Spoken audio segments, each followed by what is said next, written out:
তোমরা দেখি দিচ্ছেন মুই তোষা নদীর পার আচ্ছং। তাই তোষা নদীর পাড়তে এই তরমুজ ক্ষেত আছে, ঠিক আছে। এই যে তরমুজ ক্ষেত, এই তরমুজ ক্ষেতের বগলত মুই হাঁটি যাওয়া ধরছং। যাইতে যাইতে একটা পাখির বাসা দেখলাম।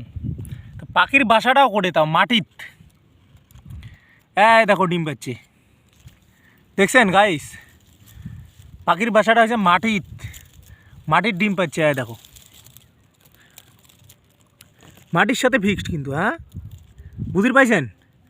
মাটির ডিম পাচ্ছে মাটিত, দেখি নাও কি জিনিস। তাহলে ভাবো ভগবানে তাহলে কেমন করে বানাইছে, হ্যাঁ? মাটির ডিম পাচ্ছে মাটিত, ভাবা যায় এইটা বিষয়।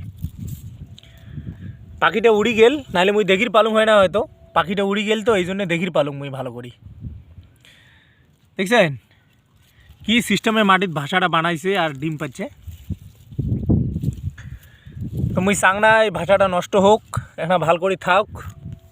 একটা পালি আরও জঙ্গল দিয়ে ঢাকে দিয়ে যা চাং, একটা জঙ্গল টঙ্গল দিয়ে একটা ঢাকে দিয়ে যাং, যাতে সুবিধা হয় পাখিটার। এই যে ভাষাটা, হ্যাঁ।